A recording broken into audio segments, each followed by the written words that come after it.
హల్లెలూయా, హల్లెలూయా. ఈరోజు పరిశుద్ధ దైవ గ్రంథంలో నుండి దేవుని యొక్క వాక్యము లూకా రాసిన సువార్త, లూకా సువార్త 2వ అధ్యాయం 13-14 వచనాలను మనం ధ్యానం చేయబోతున్నాం. వెంటనే పరలోక సైన్య సమూహము ఆ దూతతో కూడా నుండి సర్వోన్నతమైన స్థలములలో దేవునికి మహిమయు ఆయనకిష్టులైన మనుషులకు భూమి మీద సమాధానము కలుగును గాక అని దేవునికి స్తోత్రము చేయుచుండెను. చక్కని మాటను మనం ధ్యానం చేయబోతున్నాం. చిన్న ప్రార్థన. పరిశుద్ధుడా, నీ నామానికి వందనాలు. ఈరోజు నాయన పునరుద్ధాన పరిశుద్ధములో మేమందరము చేరుకొని పాటల ద్వారా, బైబిల్ పట్టణం ద్వారా, ఆరాధన ద్వారా నీ నామానికి మహిమను ఘనతను మీరు పొందుకున్నారని విశ్వసిస్తున్నాం. మమ్మల్ని వాడుకున్నందుకై వందనాలు. ఈ సమయంలో నిలబడిన వాడిని, ఒట్టివాడిని, మట్టివాడిని బాబు, నీ మాటలు విలువైనవి. నన్ను మరుగుపరచని నీ వాక్యముతో మీరు లైవ్లో చూస్తున్న వారికి, కూర్చున్న వారికి అందరికీ మీరు బోధించమని యేసయ్య ధన్యనామములు అడుగుచున్నాను తండ్రి, ఆమేన్. దేవుని బిడ్డలారా, ఈరోజు మీ అందరికీ బోధించేటువంటి లేఖన భాగము దేవునికి ఇష్టలైన బిడ్డలుగా ఉండాలి. మనము భూప్రపంచం మీద జీవించుతున్న దినాలన్నీ కూడా దేవుడు మనకు ఎంతైతే ఆయుష్కాలం ఇచ్చాడో, మన తల్లి గర్భం నుండి ఇప్పుడు వరకు దేవుడు ఏ ఏ స్థితుల నుండి మనల్ని తప్పించుకుంటూ వచ్చాడో మనము ఒక గమనార్హము కలిగి ఉండాలి. దేవుని పిల్లలుగా మనం జీవించాలి. దేవునికి ఇష్టలుగా మనం బ్రతకాలి. ఈరోజు దేవుని వాక్యాన్ని మనం చూస్తున్నాము. యేసుక్రీస్తు వారు మొట్టమొదటిగా బాలుడిగా ఈ భూలోకానికి వచ్చినప్పుడు మొదటి రాకడలో ఈ సందేశం వినిపించిందంట. ఏంటి సందేశం అంటే, పరలోకము నుండి దూతలు తన సైన్యముతో ఈ భూలోకానికి వచ్చి చెప్పిన మాట. ఏమని మాట? భూమి మీద ఆయనకిష్టులైన వారికి, అంటే 14వ వచనంలో మనం చదువుతున్నాము, సర్వోన్నతమైన స్థలములలో దేవునికి మహిమయు ఆయనకిష్టులైన మనుషులకు భూమి మీద సమాధానము కలుగును గాక రాయబడింది. ఈ భూమి మీద అనేకుల మనుషులు ఉన్నారు. అనేకమైన ప్రజలు పలు విధములైన దేశ విదేశాల్లో ఉన్నారు. కొందరి భాషలు వేరు, కొందరి ఆకారాలు వేరు, కొందరి రూపాలు వేరు. ఏది ఏమైనా దేవుడు సృష్టించిన ప్రజలే వీరందరూ.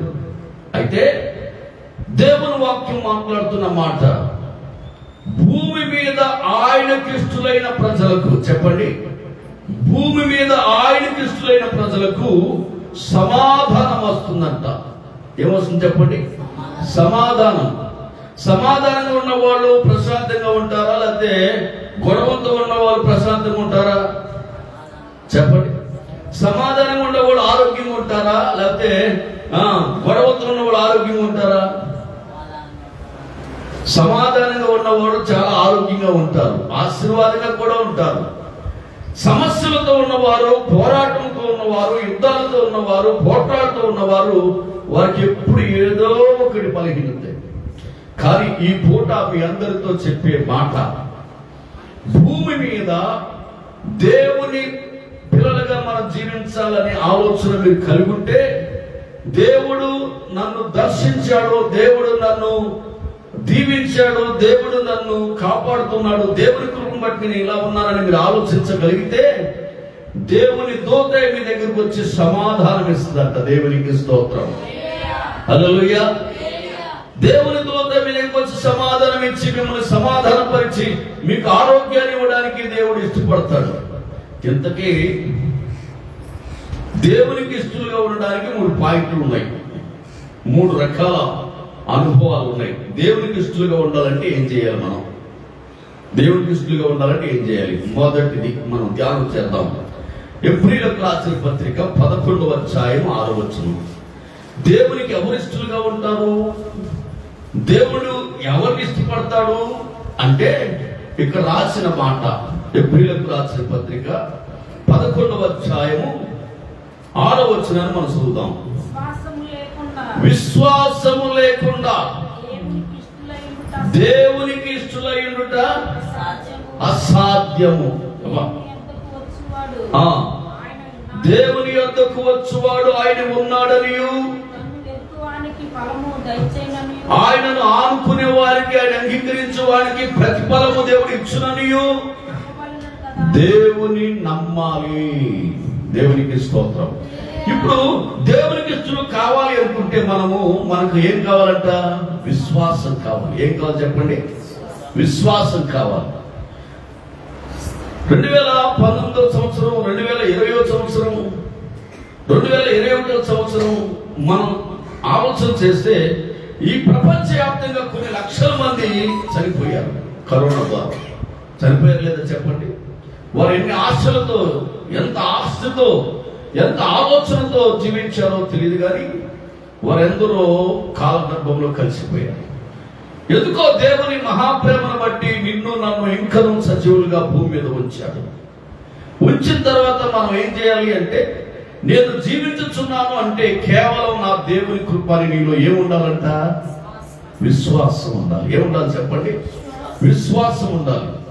ఈ రీతిగా నువ్వు జీవిస్తున్నావు అంటే కేవలం ఇంకా నువ్వు మాట్లాడగలిగే, జీవించగలిగే కృప దేవుడు నీకు ఇచ్చాడంటే కేవలము నీకు విశ్వాసం ఎంతైనా అవసరం.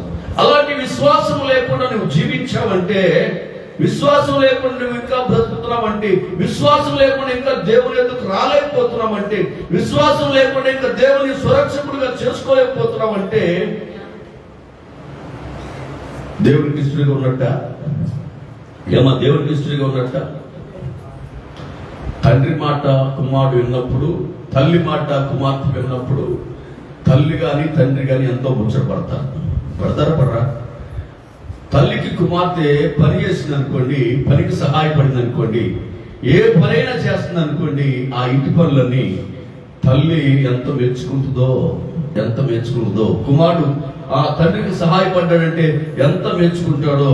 అలాగే మన ఇంట్లో మన పిల్లలు పని చేస్తే మనకి ఎంత ఇష్టమో, మనల్ని ఆనుకొని జీవిస్తే ఎంత ఇష్టమో, దేవుని కూడా విశ్వాసముతో మనము ఆ దేవుని వద్దకు వస్తే అంతే విశ్వాసం. దేవునికి స్తోత్రం. హల్లెలూయా. కనుక మనము ప్రతి ఒక్కరూ కూడా దేవుని ఎలా ఆరాధించాలంటే విశ్వాసముతోనే ఆరాధించాలి. ఆయన నాకు ఈ పని చేశాడు, ఆయన నాకు ఈ కార్యం చేశాడు, ఆయన నన్ను కుటుంబముగా ఉంచాడు, ఆయన నన్ను ఒక సమాజంలో నైతిక విలువగా ఉంచాడు అని విశ్వాసము నీ దగ్గర కావాలి. నేనేమంటానంటే విశ్వాసం అనేది కనబడని ఆయుధము. చెప్పండి, విశ్వాసం అనేది కనబడని ఆయుధము. విశ్వాసం అనేది ఇంకొక మాట చెప్పిన మీకు, బ్యాంక్ బ్యాలెన్స్ లాంటిదంట. దేవునికి స్తోత్రం. ఎలాంటి చెప్పండి? బ్యాంక్ బ్యాలెన్స్ లాంటిదంట. అంటే మన దగ్గర బ్యాంకులో ఎంత అమౌంట్ ఉంటే అంత మనకు ధైర్యమా బలహీనత? చెప్పండి. ఏమా ధైర్యమా బలహీనత? ఏమైనా రాని, ఏమైనా చూసుకుని నా దగ్గర బ్యాలెన్స్ ఉంది అని ధైర్యం ఉండమా? అవసరమైతే ఏటీఎం కార్డు దగ్గర లాస్తాం, అలా చూస్తాం. అలాగే నీ దగ్గర విశ్వాసం ఉంటే అంతకంటే విలువైంది. దేవునికి స్తోత్రం. హల్లెలూయా. కానీ వాక్యము విశ్వాసం ద్వారానే దేవునికి ఇష్టలుగా జీవిస్తారు అని బైబిల్ చెబుతుంది. హానోకు ఒక వ్యక్తి ఉన్నాడు, ఆయన విశ్వాసము ద్వారా దేవునికి ఇష్టడని రాయబడింది. మీరు చదవండి ఆ 11వ అధ్యాయంలోనే, ఆ 11వ అధ్యాయంలోనే 5వ వచనం మనం చదువుతాం. చూడండి ఒకసారి. విశ్వాసమును బట్టి హానోకు మరణమును చూడకుండానట్లు కొనిపోబడిన. దేవునికి స్తోత్రం. హల్లెలూయా. విశ్వాసం ఎంత గొప్పదో చూడండి. విశ్వాసం ద్వారా హానోకు దేవుడు రోజు కలిసి మాట్లాడుకుంటున్నారంట. ఏం చేస్తారు చెప్పండి? సహవాసము, ప్రార్థన, పాటలు మరీ ఎక్కువటం వల్ల హానోకు గురించి మనం ఒకసారి చెప్పాలంటే చాలా అద్భుతం. హానోకు 65 సంవత్సరాలు భూమి మీద పిల్లలతో ఉండి 300 సంవత్సరాలు దేవునితో నడిచాడంట. 365 సంవత్సరాలు నడిచాడంట. దేవునికి స్తోత్రం. హల్లెలూయా. హానోకు విశ్వాసం చూసి దేవుడు అన్నట్ట, నీకు మరణం వద్దులేడు, ఆయనతో పడి వచ్చేసేవయ్యా అన్నాడంట. నీకు మరణం ఎందుకంటే వెళ్ళిపోయాడంతే. దేవునికి స్తోత్రం. ప్రభుతో మాట్లాడడానికి విశ్వాసమే ప్రధానమైంది. దేవుని పిల్లలారా, ఈనాడు దేవునికి చాలా మంది దూరంగా ఉండడానికి కారణం ఏంటంటే వాళ్ళు విశ్వాసం లేదు. ఏమి లేదు చెప్పండి? విశ్వాసం లేదు. 2వ తెస్సలోనికీయులకు రాసిన పత్రిక 3వ అధ్యాయంలో 2వ తెస్సలోనికీయులకు రాసిన పత్రిక 3వ అధ్యాయంలో 2వ వచనం చదువుదాం ఒకసారి చూడండి.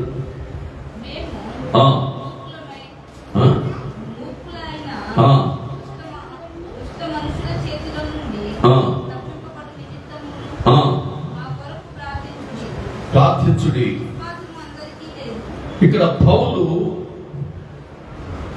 చెప్పుచున్న మాటలు. దేవునికి స్తోత్రం. హల్లెలూయా.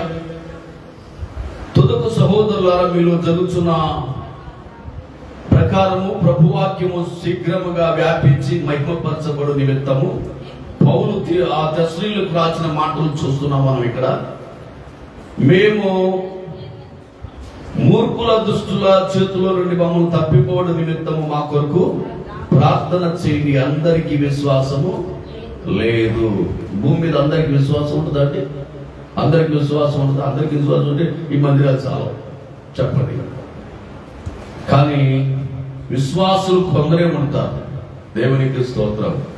బైబిల్ కూడా అదే చెబుతుంది. ఏర్పరచబడిన వారు అనేకులుగా ఉంటారు కానీ, చెప్పండి, పిలువబడిన వారు అనేకులుగా ఉంటారు కానీ ఏర్పరచబడిన వారు కొందరే. దేవునికి స్తోత్రం. హల్లెలూయా. ప్రభుతో మాట్లాడడానికి ప్రధానమైన విశ్వాసం కావాలి. అక్కడ దాకా ఎందుకు? యేసు ప్రభు శిష్యులు ప్రభు అయిన యేసుక్రీస్తుని నమ్మి కార్యాలు చూచి, క్రియలు చూచి, అద్భుతాలు చూచి ఆయన ముందుగానే చెప్పాడంట, అబ్బాయి నేను శిలువ యజ్ఞం చేయబడబోతున్నాను గనుక నేను మరలా తిరిగి లెగుస్తాను, మరలా మీతో మాట్లాడతాను అది ముందుగానే చెప్పాడు. కానీ శిలువ వేయబడినప్పుడు శిష్యులందరూ పరారీ అయిపోయి గడిచిపోయి యేసు ప్రభు సమాధి అయిన తర్వాత గడగడలాడిపోతూ ఉన్నారు. అలాగా గడగడలాడిపోతూ ఉన్నప్పుడు ప్రభు మరలా లేచి వారిని ధైర్యపరచడానికి వెళ్ళాడు. ఎక్కడికి చెప్పండి? ధైర్యపరచడానికి వెళ్ళాడు. సమాధిలో నుండి తిరిగి లేచి ఆయన సజీవుడిగా గలిలయలో కనిపించినప్పుడు, ఆయన సజీవుడిగా ఉన్నప్పుడు వారు ఆయన చూసి సందేహపడిరి అని రాయబడింది బైబిల్. మత్తయి సువార్త 28వ అధ్యాయం 17వ వచనంలో మీరు చూస్తే, మత్తయి సువార్త 28వ అధ్యాయము 17వ వచనం చూస్తే, యేసు కాదా, దేవుడా దేవుడు కాదా? చూడండి, అన్ని కార్యాలు చూచినోడు, అన్ని క్రియలు చూచినోడు మరలా క్రీస్తు నేను లేచి వస్తాను, నేను మీతో ఉంటానని చెప్పినప్పటికీ వెళ్ళి వారి మధ్య ఉంచినప్పటికీ వారు ఏం చేశారంట? వారు ఆయనను చూచి కొందరు సందేహించిరి. అయితే యేసు వారి యొద్దకు వచ్చి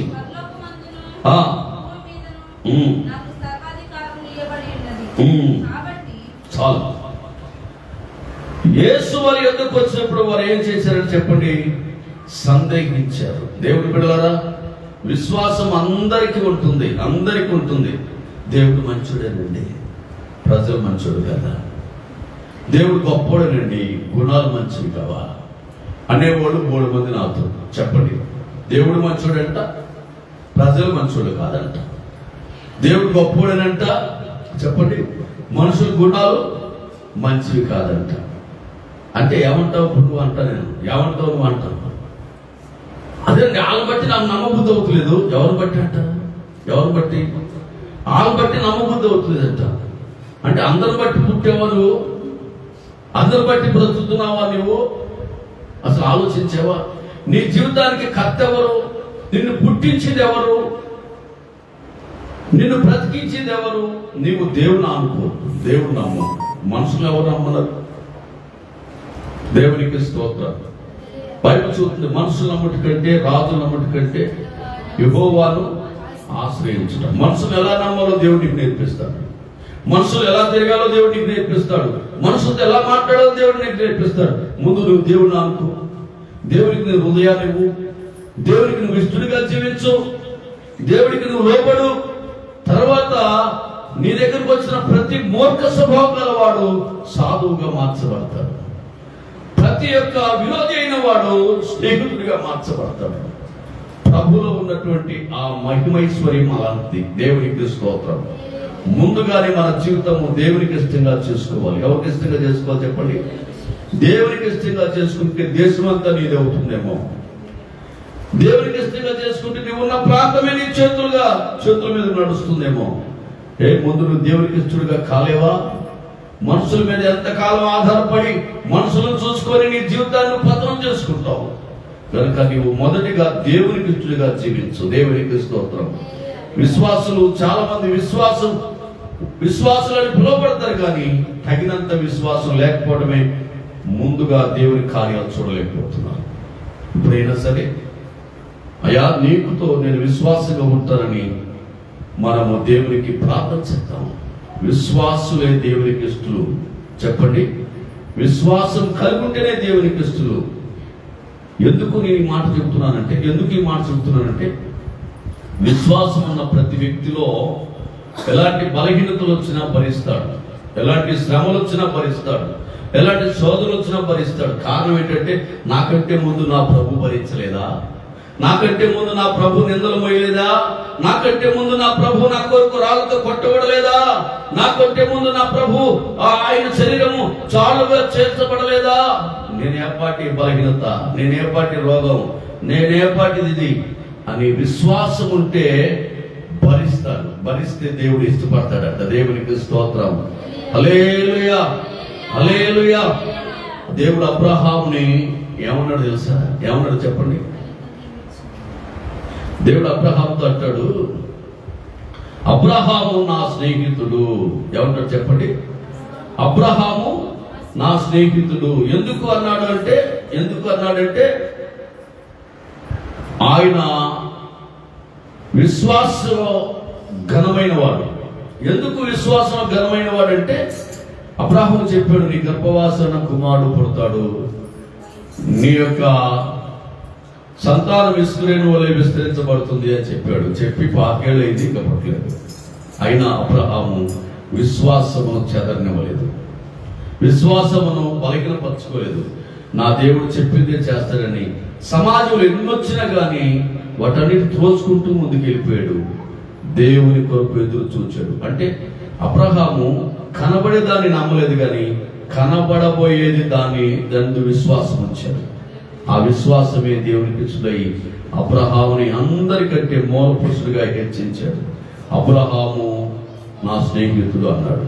ఆ విశ్వాసంలో ఒక అద్భుతం ఏంటంటే అబ్రహాము తన కుటుంబముగా జీవిస్తున్నప్పుడు దేవుడు ఒక రోజు వచ్చి అబ్రహాముతో అన్నాడంట, అబ్రహాము నీవు నేను స్నేహితులుగా ఉన్నావు, నా హృదయంలో ఉన్నది నీకు దాయితం ఏంటి? నీవు నాకు ఇష్టడు. స్నేహితుల మధ్య ఎలాంటి దాపరికాలు ఆగుతీయా చెప్పండి? ఏమన్నా ఆగుతీయా? ఇప్పుడు మహేష్ మధ్య లక్కీ మధ్య ఎలాంటి దాపరికాలు ఏమైనా ఆగుతీయా? వారిద్దరు ఎలాంటి వాళ్ళు చెప్పండి? చాలా స్నేహితులు. దేవునికి స్తోత్రం. స్నేహితుల మధ్య ఏమాత్రం అరమరకు ఉండవు. ఎలాంటి మాట అయినా బయట పెడతారు. ఈయన ఆయనకి దాయుడు, ఆయన ఈయనకి దాయుడు. అంతేనా? స్త్రీలు కూడా అంతే. స్నేహితుల మధ్య ఎలాంటి దాపరికాలు ఉండవు. అలాగే దేవుడికి స్త్రీగా ఉంటే దేవుడు చేయబోయే కార్యాలు కూడా నీకు చూపిస్తాడంట. అబ్రహాముతో దేవుడు అన్నాడు, అబ్రహామా, సొదొమ గొమొర్రా పట్టణంలో బాగా ఘోరమైన పాపాలు చేస్తున్నారు. అసలు వాయువర్షం లేవు, వారికి ఏ విధమైనటువంటి నీతి నిజాయితీ లేదు. ఆ పట్టణాలపై నేను అగ్నివర్షాలు కురిపించబోతున్నాను. మొత్తం సజీవులుగా ఉన్న వారు దహనబలైపోతారు అని చెప్పాడంట అబ్రహాముతో దేవుడు చెప్పాడంట.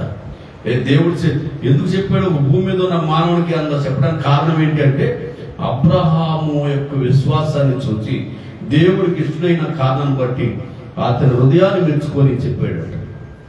అబ్రహాం అన్నాడు, అయ్యా అయ్యా నేను ఒక మాట మాట్లాడతాను, వింటావా అన్నట. చెప్పు అబ్రహాం, పర్లేదు.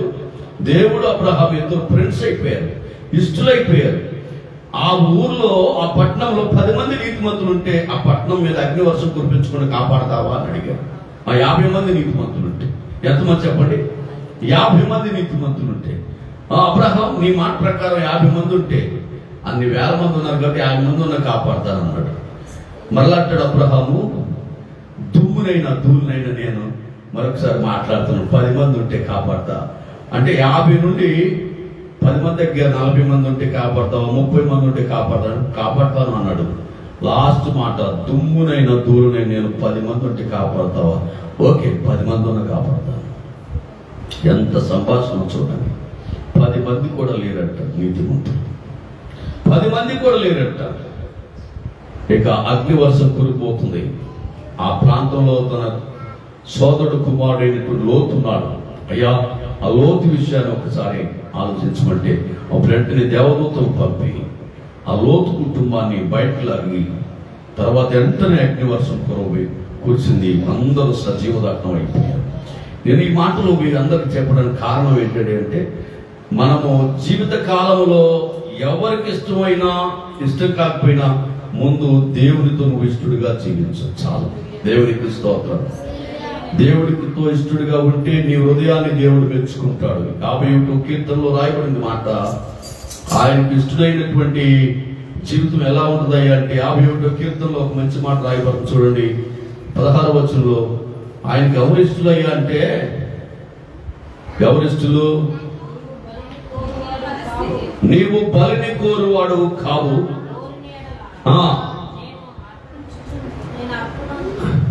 నేను అర్పించదను,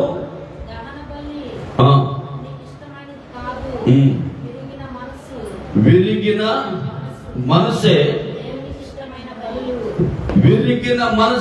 దేవునికి ఇష్టమైన బలులు. దేవునికి స్తోత్రం. నీ మనసును దేవుని నిమిత్తము విరగబడి ఉండాలి. అయ్యా నీవే నాకు ఆదరణ, నీవే నాకు కేడము.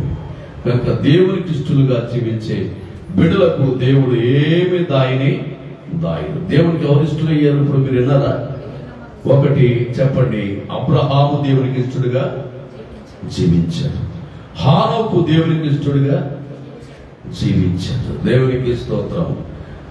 మనం కూడా దేవునికి ఇష్టలుగా జీవించడానికి అబ్రహాము హానోకులు ఏమున్నాయంట? విశ్వాసము. దేవుని చెప్పండమ్మా, విశ్వాసం ద్వారానే దేవునికి ఇష్టలు. బైబిల్ అదే చెబుతుందిగా, విశ్వాసం లేకుండా దేవునికి ఇష్టలై ఉండుట అసాధ్యం. కాబట్టి మనము క్రీస్తుకి విశ్వాసులుగా మనం జీవించాలంటే, మనము ఆయనకి ఇష్టలుగా ఉండాలంటే మనలో ఎంతైనా విశ్వాసం అవసరం. విశ్వాసం తగ్గితే మనం పెంచుకోవాలి, కానీ విశ్వాసాన్ని బలహీనపరుచుకున్నామా మన జీవితమే నరకం అవుతుంది. దేవునికి స్తోత్రం. కనుక ఎప్పటికప్పుడే మన విశ్వాసాన్ని డెవలప్మెంట్ చేసుకోవాలి. ఏం చేయాలి చెప్పండమ్మా? ఏం చేయాలి చెప్పండి? డెవలప్మెంట్ చేసుకోవాలి. అంటే నేను జీవిస్తున్న దినాల్లో రోజుకి ఎన్నిసార్లు దేవునితో మాట్లాడుతున్నాను, ఎన్నిసార్లు బైబిల్ చదువుతున్నాను, ఎన్నిసార్లు ఆయన నామాన్ని హెచ్చించడానికి ఇష్టపడుతున్నానని ఒకసారి బేరేజ్ వేసుకుంటే ఎవరికి వాళ్ళమే చాలా మంచిది. అవునా కదా? చెప్పండి, అవునా కదా? సంవత్సరానికి మనం ఎంత సంపాదించామో ఆలోచిస్తామా? ఆలోచిస్తాంగా? దేవునికి స్తోత్రం. హల్లెలూయా. సంవత్సరానికి ఎన్ని అప్పులు తీరి ఆలోచించమా? ఆలోచిస్తాంగా. మన పిల్లలు సంవత్సరం నుండి సంవత్సరానికి వరకు ఎంత డెవలప్మెంట్ అవుతున్నారో ఆలోచించమా? అలాగే మనం ఒక్కసారి భక్తి విషయంలో కూడా ఎంత పెరుగుతున్నాము, ఎంత సమీపంగా ఉంటున్నామని ఆలోచించాలో వద్దా? అసలైంది శ్రేష్టమైనది ఇదే. దేవునికి స్తోత్రం. రెండవది భక్తి గలవారు ఆయనకి ఇష్టలంట. చెప్పండి. ఒకటి విశ్వాసం గలవారు ఆయనకి ఇష్టలు, రెండవది భక్తి గలవారు. కీర్తన 16వ అధ్యాయం 3వ వచనం. కీర్తన 16వ అధ్యాయము 3వ వచనం. అక్కడ ఏం రాయబడింది ఒకసారి చూడండి. నేను ఇలాగందును, భూమి మీద ఉన్న భక్తులే శ్రేష్ఠులు, వారు నాకు కేవలము ఇష్టలు. అబ్బా, ఇది కూడా చాలా అద్భుతమైన మాట. దేవునికి మొదటిగా మనం చూసాము, విశ్వాసం ద్వారా దేవునికి ఇష్టలు అవుతారు. రెండవది, దేవునికి ఇష్టలు ఎవరంట? భూమి మీద ఉన్న భక్తులు. భక్తి అంటే మనందరికీ తెలుసు. చెప్పండి, భక్తి అంటే మనందరికీ తెలుసు. భూమి మీద చాలా మంది భక్తులు ఉన్నారు, కానీ భక్తిలో ఒక శక్తివంతమైన యాచనలు కావాలి, ఆరాధనలు కావాలి, ప్రార్థనలు కావాలి, విశ్వాసం కావాలి. భక్తి అని పేరు పెట్టుకోవడం కాదు, కానీ భక్తికి తగినట్టుగా జీవితం కావాలి. ఏం కావాలి చెప్పండి? జీవితం కావాలి. భక్తులను దేవుడు కొనియాడతాడంట. భక్తులను ఏం చేస్తారు చెప్పండి? నా భక్తుడు, నా భక్తురాలు అని కొనియాడతాడంట. భూమి మీద భక్తిగా జీవిస్తే ఆ భక్తులే దేవునికి ఇష్టలని బైబిల్ చెబుతుంది. మీకు కొంచెం బైబిల్ ప్రకారంగా మీకు తెలియజేస్తాను. భూలోకంలో యోబు అనే భక్తుడు ఉన్నాడు. చెప్పండి, యోబు అనే భక్తుడు ఉన్నాడు. ఉన్నాడా లేదా? ఉన్నాడు. ఆ భక్తుని గురించి దేవుడు చాలా ఇష్టడుగా మాట్లాడాడంట. ఆ భక్తుని గురించి దేవుడు ఇష్టడుగా మాట్లాడాడు. ఏమని మాట్లాడాడంటే, పరలోకంలో గొప్ప మీటింగ్ జరుగుతుంది, దేవదూతలందరూ ఆయన ముందు ఉన్నారు. అక్కడికి భూలోకం నుండి ఒక సాతానుడు వెళ్ళాడు. వెళ్ళిన తర్వాత ముందుగా సాతానుతో నువ్వు ఎందుకు వచ్చావా అని అడిగాడు. నువ్వు ఎక్కడి నుంచి వచ్చావా అని అడిగాడు. నేను భూలోకం నుండి వచ్చాను అన్నాడు. భూలోకంలో నుండి వచ్చి ఏం చేస్తున్నాను వారికి, భూమిలో ఏం చేస్తున్నావు భూమి మీద అంటే, నేను భూమి మీద అటు ఇటు తిరుగుచు అందులో ఇందులో సంచరించుచు ఉన్నాను అన్నాడు. అప్పుడు దేవుడు చెప్తున్నాడు, భూమి మీద చాలా మంది ఉన్నారు కానీ, చెప్పండి, చాలా మంది ఉన్నారు కానీ అందరి గురించి చెప్పలేదు దేవుడు. చెప్పాడా? చెప్పాడా? నాగి ఉన్నాడు, నాసి ఉన్నాడు, ఎక్కి ఉన్నాడు, పొలై ఉన్నాడు, వీళ్ళందరి గురించి చెప్పలేదు. కానీ చెప్పండి, భూమి మీద నా సేవకుడైన యోబు సంగతి ఆలోచించితివా?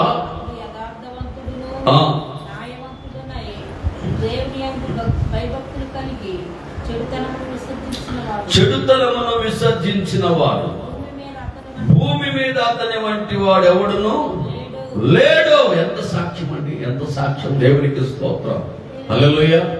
అంటే ఇప్పుడు ఇష్టడైతే చెబుతున్నాడా, సాతానుడికి కష్టమైతే చెబుతున్నాడా దేవుడు? ఏమో చెప్పండి, ఇష్టడైతే చెబుతున్నాడా, కష్టమైతే చెబుతున్నాడా? ఇష్టడైతే చెబుతున్నాడు.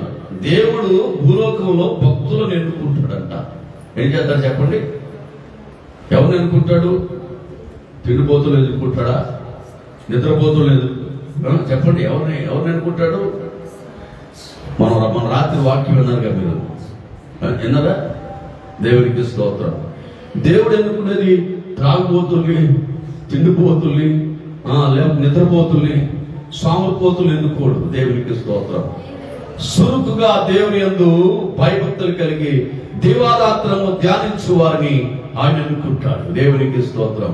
వాళ్ళ మీద ఆయన దృష్టి పెడతాడు, వాళ్ళని ఆయన పొగుడుతాడు, వాళ్ళ నిమిత్తము దేవుడు ఆ సభలో సాక్ష్యం ఇస్తాడు. దేవునికి స్తోత్రం, హల్లెలూయా.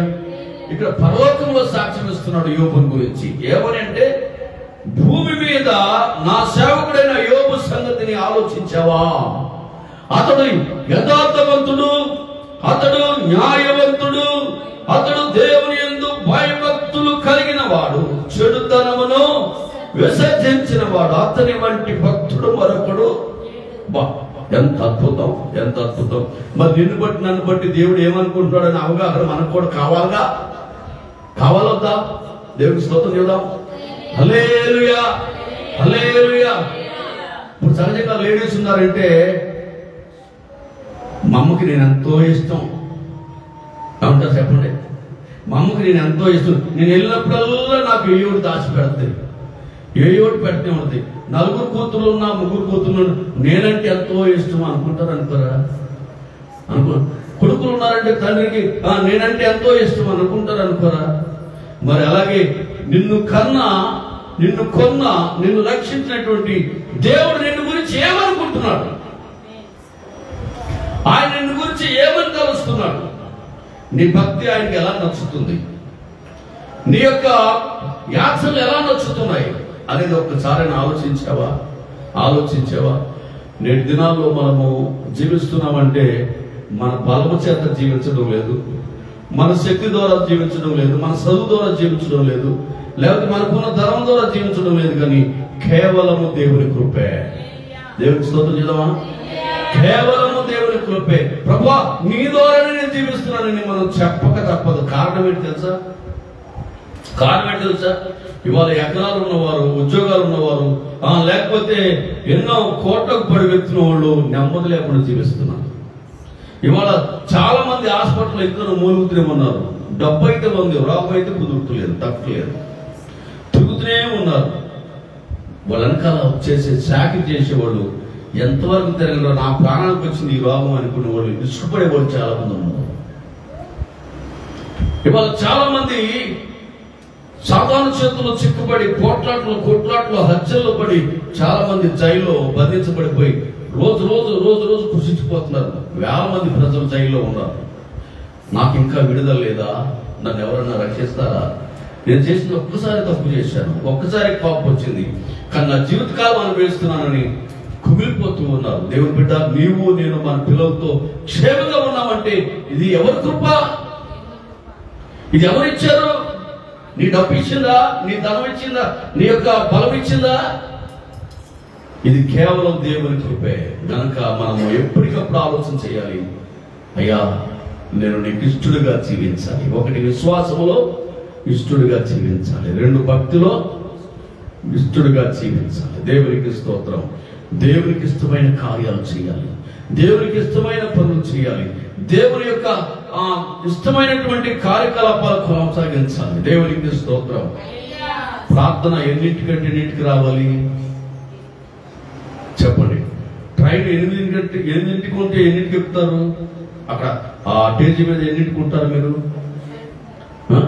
అది 8 ట్రైన్ అనుకున్నాం అనుకోండి, నేను 9 ఎక్కుతాను అంటే ఉంటుందా? అది ఉంటుందా? ఉండదుగా. అయ్యా ఎవరు వస్తారు? చెప్పండి, మీరు చెప్పండి. మరి ఎన్నింటికి వస్తున్నారు? మరి దేవునికి ఎలా ఇష్టం అవ్వదాం అనుకుంటున్నారు? భక్తి విషయంలో ఎలా ఇష్టం అవుదాం అనుకుంటున్నారు? ఆ పాస్ గారి గురించి నేను వెళ్తున్నాను అనుకుంటారా? చెప్పండి. ఆయన రాలేదనుకుంటాడేమో, రాకపోతే చెప్పండి అని నా గురించి ఏమన్నా భక్తి చేద్దాం అనుకుంటున్నారా? దేవునికి స్తోత్రం. మన ఆలోచనలన్నీ మారును గాక, దేవునికి ఇష్టలుగా మనం జీవించడం గాక. అయ్యా యవనస్తులు, మీరు సమయానికి వెళ్ళకపోతే కాలేజీకి మిమ్మల్ని మాస్టర్ గారు ఏం చేస్తారు? ముందు పెట్టుకుంటారా? ఏం చేస్తారు చెప్పండి? హై లవ్ యూ రా బాబు అంటాడా? ఏడా గోడ కూర్చి ఏడా అంటాడంట.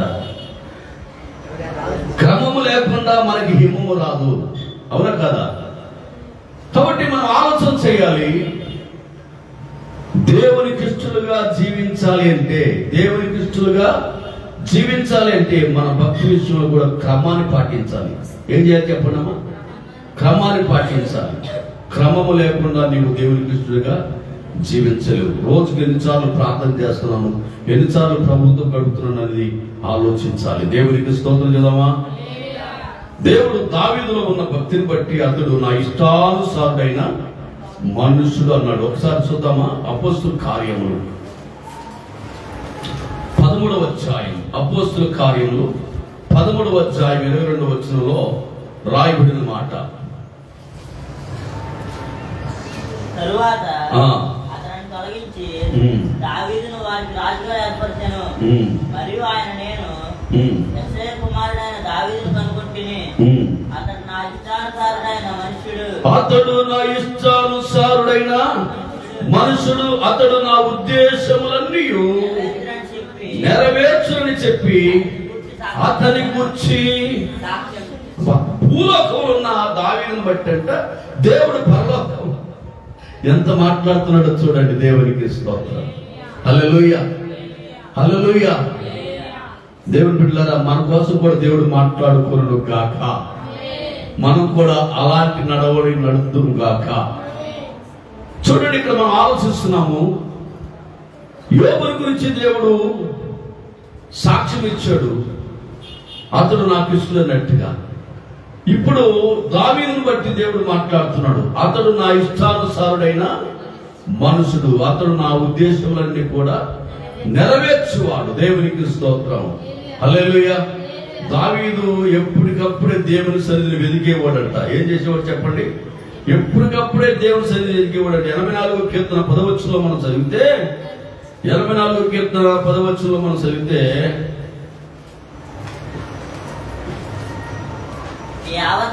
నీ యావరణములో శ్రేష్టము.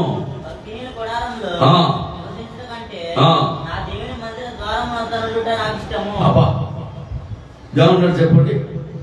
భక్తిహీన గుడారములో నివసించుట కంటే, భక్తిహీనుల గుడారము నివసించుట కంటే నా దేవుని మందిరములో నివసించుట నాకు ఇష్టం. ఇప్పుడు మనం ఎక్కువ సమయం ఎక్కడ గడపాలి? ఎక్కడ గడపాలి చెప్పండి? ఎక్కువ సమయం ఎక్కడ గడపాలి? దేవుని మందిరంలో గడపాలి. మీరు దేవుని మందిరానికి ఎన్నిసార్లు వస్తున్నారు? వారం 2 వారంలో ఎన్నిసార్లు వస్తున్నారు చెప్పండి? 3 సార్లు వస్తున్నారు అంతేనా? అంటే ఈ మధ్యన స్త్రీల కూటం ప్రారంభమైన దాన్ని బట్టి. అంతకుముందు అవునా? ఇంకా అంతకుముందు ఇప్పుడు దేవునికి సమీపస్తులుగా ఉంటున్నారా లేకపోతే ఇంకా దూరస్తులు అవుతున్నారా? ఎక్కువగా గడపాలంటే ఎక్కువగా మనం దేవుని మందిరంలో అంటే కూటం పెట్టినప్పుడే రావాలని కాదు. దగ్గరగా మందిరం ఉన్నప్పుడు మందిరంలోకి వచ్చి 1 గంట 2 గంటలు దేవునితో గడిపితే ఎంత ఆశీర్వాదం, ఎంత దీవెన. దేవునికి స్తోత్రం. హల్లెలూయా. దేవుడు అంటున్నాడు, నా మందిరము సమస్త జనులకు ప్రార్థనా మందిరం. ఇది ఆ పాస్టర్ గారి మందిరమే, ఆయన ఆర్డర్ తీసుకుని వెళ్ళాలని చెప్పే మందిరం కూడా కానే కాదు. ఎప్పుడు గేట్లు తెరిచే ఉంటాయి. మీరు ఎప్పుడన్నా దేవునితో గడపాలంటే మందిరంలోకి వచ్చి ప్రార్థన చేసుకోవచ్చు. తాళాలు ఇలా ఏముండవు మందిరానికి. తాళాలు వేసినట్టు చూసారా? ఉండవు. కనుక మనము మన హృదయాలకు తాళాలు వేసేస్తున్నాం. ముందు దేనికి వేసేస్తున్నాం?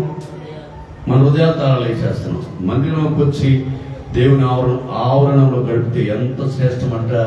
1 దినము గడిపితే 1000 దినముల కంటే శ్రేష్టము. దేవునికి స్తోత్రం. హల్లెలూయా. ప్రజల్లో దేవుని గురించి దావీదు చెప్పినట్లు ఎవరూ చెప్పలేకపోయారు. దావీదే గొప్ప సాక్ష్యం ఇచ్చాడు. దేవునికి స్తోత్రం. హల్లెలూయా. దావీదు నేను నా దేవుని మందిరంలో నివాసంగా ఉంటాను అంటాడు. పలు సార్లు దావీదు దేవుని ఎలా కనపరిచాడు తెలుసా? దావీదు ఎలా కనపరిచాడు తెలుసా? నా ప్రాణమా యెహోవాను సన్నుతించు, నా అంతరంగంలో ఉన్న సమస్తమ యెహోవాను సన్నుతించు. మరొక అధ్యాయం ఉంటాడు, మరొక అధ్యాయంలో మాట్లాడతాడు, నా దేవుడు నాకు కీడము, నా కొండ, నా కోట, నాకు ఆశ్రయ దుర్గము అంటాడు. మరొక అధ్యాయం అంటాడు, అయ్యా నువ్వు చేసిన ఉపకారములకు నేనేమి చెల్లించాలి అంటాడు. దావీదు దేవుని స్తుతించినట్లుగా ఎవరు స్తుతించలేకపోయాడు. అంత అద్భుతంగా స్తుతించాడు. అందుకే ప్రభువు ఒక మంచి పేరు ఏమిటంటే, దావీదు నాకు ఇష్టానుసారుడైన మనుషుడు. ఇక్కడ ఏమంటాడు? నా హృదయానుసారుడైన మనుషుడు. ఎప్పుడు స్తుతిస్తూనే ఉంటాడు, ఎప్పుడు స్తుతిస్తూనే ఉంటాడు. స్తుతియాగంపై ఆశీనుడైన వాడు మన దేవుడు. దేవునికి స్తోత్రం. హల్లెలూయా. మన నోరు ఎప్పుడు ప్రజల నిమిత్తము, ప్రకృతి నిమిత్తము, పరిస్థితుల నిమిత్తము మాట్లాడటమే తప్ప, మన నోరు, మన కళ్ళు, మన చేతులు ఎప్పుడు చలపోతూ తిరుగులాడుతూనే తప్ప, దేవునికి ఎప్పుడైనా నీ అవయవాలు ఎక్కువగా సాధారణంగా పనిచేస్తున్నాయా? నీ కళ్ళు, నీ చేతులు, నీ హృదయం, నీ జీవితం దేవునికి ఎక్కువగా ఇష్టపడేదిగా నువ్వు చేస్తున్నావా? జాగ్రత్త. దేవునికి ఇష్టలైన వారే భూమి మీద సమాధానంగా ఉంటారు. దేవునికి ఇష్టలైన వారే దేవుని ద్వారా సాక్ష్యం పొందుతారు. దేవునికి ఇష్టలైన వారే దేవుని రాజ్యానికి వెళతారు. దేవునికి స్తోత్రం. పరలోకం నుండి భూలోకానికి దేవదూత వచ్చిందంట కొర్నేలు దగ్గరికి. ఎక్కడికి వచ్చింది చెప్పండి? కొర్నేలు దగ్గరకు వచ్చిందంట. వచ్చేస్తుంది, కొర్నేలి నువ్వు చేసిన ప్రార్థనలు, నువ్వు చేసిన దాన ధర్మాలు, నువ్వు చేసిన భక్తి భావాలు పరలోక రాజ్యం చేరిపోయాయి. ఎంత అద్భుతం అండి. ఇదిగో దేవుడు ఈ మాట చెప్పన్నాడు. ఏ మాట అంటే, నీవు పలానా చోట పేతురుని దైవజనుడు ఉంటాడు, ఆయన పిలిపించుకొని ఒక కోట పెట్టుకో, నీవు నీ ఇంటి వారందరూ రక్షించబడండి అని చెప్పాడు. నువ్వు చేసిన కార్యాలను బట్టి దేవుడు ఇష్టపడ్డాడు. దేవునికి స్తోత్రం. దేవుని బిడ్డ ఎంత అద్భుతం. అందుకే మీ అందరికి చెప్పాను, భూమి మీద మనం జీవించినంత కాలం ఎవరికి ఇష్టలుగా ఉండాలంట? ఎవరికి ఇష్టలుగా ఉండాలి? అంతేనా? మనుషులకు ఇష్టలుగా, మనుషులకు కూడా ఇష్టలుగా ఉండాలి, తప్పేం కాదు, ఉండొచ్చు. దేవునికి స్తోత్రం.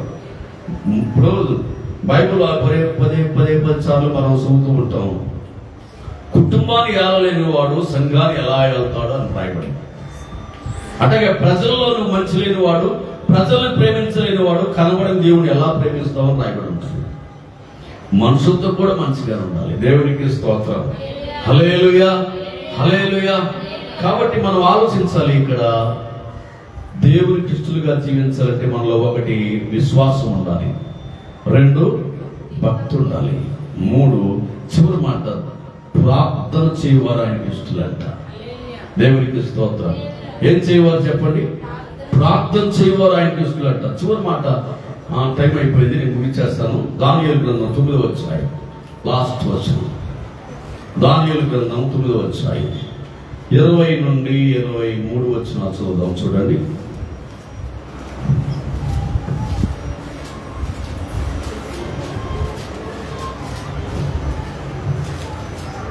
తొమ్మిదవ అధ్యాయము 20 నుండి 23 వచనాలు. ఇక్కడ దానియేలు తన దేశము శిథిలావస్థలో ఉన్నప్పుడు, పాడైపోయినప్పుడు వీళ్ళందరూ ఎక్కడున్నారయ్య అంటే 70 సంవత్సరాలు బబులోను చెరలో ఉండిపోయారంట. 70 సంవత్సరాలు అయిపోయింది ఆ చెరకాలం. ఇక వెళ్ళిపోవచ్చు. వీళ్ళు ఏం చేయాలి చెప్పండి? వెళ్ళిపోవచ్చు. వెళ్ళడానికి వీరు ఉండడానికి ఆ దేశంలో ఇల్లు లేవు. ఏమి లేవు చెప్పండి? ఇల్లు లేవు. దానియేలు ఏడుస్తున్నాడు, ప్రార్థన చేస్తున్నాడు. అయ్యా, మా దేశాన్ని కట్టించవా, మా దేశాన్ని మరొకసారి జ్ఞాపకం చేసుకోవా, మా పట్టణాన్ని మరొకసారి జ్ఞాపకం చేసుకోవని ప్రార్థన చేస్తున్నాడు. చూడండి, నేను ఇంకను పలుకుచు ప్రార్థన చేయొచ్చు పవిత్ర పర్వతం కొరకు నా దేవుడైన యెహోవా ఎదుట నా పాపము, నా జనమ యొక్క పాపమును ఒప్పుకొనుచు నా దేవుని విజ్ఞాపన. దానియేలు తన కొరకే తాను చేసుకోలేదంట, కానీ ఎవరి కొరకు చేస్తున్నాడు చెప్పండి? నా దేశము కొరకు, నా దేశంలో ఉన్న ప్రజల కొరకు, వారు చేసిన పాపముల కొరకు నేను ఒప్పుకుంటాను అంటున్నాడు. ఇవాళ మన పాపాలు మనం ఒప్పుకుంటమే చాలా కష్టం. అవునా కాదా? అవునా కాదా? అలానే అడ్డగా ఒప్పుకుంటారేంటి? మన దేశ క్షేమం కోసం మనం చెయ్యాలి, మన దేశ ప్రజల కోసం మనం చెయ్యాలి. మన దేశంలో ఎన్ని అన్యాయాలు జరుగుతున్నాయో, ఎన్ని అక్రమణాలు జరుగుతున్నాయో, ఎన్ని మానభంగాలు జరుగుతున్నాయో, ఎన్ని హత్యలు జరుగుతున్నాయో, ఎన్ని యుద్ధాలు జరుగుతున్నాయో, ఎన్ని పోరాటాలు జరుగుతున్నాయో, అయ్యా వాటన్నిటి నుండి అరికట్టవా, వాటిని బాగు చేయవా, వాటిని తప్పించవా, వాటి నుండి విడిపించవా అని మనం ఏం చేయాలి చెప్పండి? దేశం కొరకు ప్రార్థన చేయాలి. అలాంటి వారిని దేవుడు ఇష్టుడిగా పిలుస్తాడంట.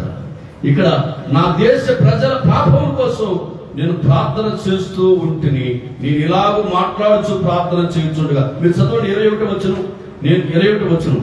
నేను ఇలాగూ మాట్లాడుచు ప్రార్థన చేయించు ఉండగా మొదట నేను దర్శనము చూచిన అతి ప్రకాశమానుడైన గాబ్రియేలు అనే మనుషుడు సాయంత్రపు బలి అర్పించు సమయమున నాకు కనబడి నన్ను ముట్టెను. నాకు కనబడి నన్ను ముట్టెను. దేవుని దూత వచ్చి ముట్టిందంట. ఇప్పుడు దానియేలు ఇష్టుడు కాదు దేవునికి చెప్పడం, ఇష్టుడు కాదు. పరలోకం నుండి దేవుని దూత వచ్చింది, ముట్టెను. ముట్టి ఇలా మాట్లాడుతుంది. అతడు నాతో మాట్లాడిన సంగతి నాకు తెలియజేసి ఇట్లా, నేను దానియేలు నీకు గ్రహింప శక్తినిచ్చుటకు నేను వచ్చి తిని, నీవు బహుప్రియుడవు. ఏమంటారు చెప్పండి? నీవు బహుప్రియుడవు. ఎంత అద్భుతం అండి, ఎంత అద్భుతం. ఇప్పుడు ఎంతమందికి దేవుడు ఎన్ని గిఫ్ట్లు ఇచ్చాడో మనం చూస్తున్నామా? ఇప్పుడు అబ్రహాముని నా స్నేహితుడు అన్నాడు. విశ్వాసం ద్వారా. హనోకుని నువ్వు వచ్చేయి అన్నాడు విశ్వాసం ద్వారా. యోబుని ఏమన్నాడు చెప్పండి? భూలోకంలో అతని వంటి వాడు ఎవడునో లేడని సాక్ష్యం ఇచ్చాడు. దావీదుని నా ఇష్టానుసారుడైన మనుషులు అన్నాడు. ఇప్పుడు దానియేలుని ఏమంటున్నాడు? నీవు బహుప్రియుడవు. దేనివల్ల అన్నాడు? దేనివల్ల అన్నాడు చెప్పండి?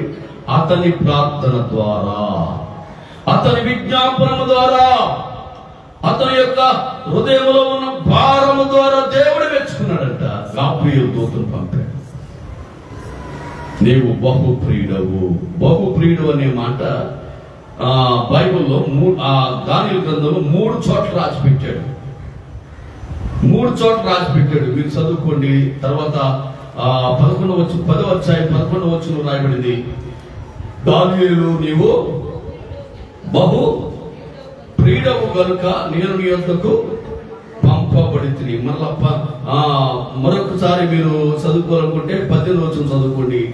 అతడు మరలా నన్ను ముట్టి నన్ను బలపరిచి నీవు ఎన్నిసార్లు అన్నాడు చూడండి. దేవునికి స్తోత్రం. నీవు బహుప్రియుడవు.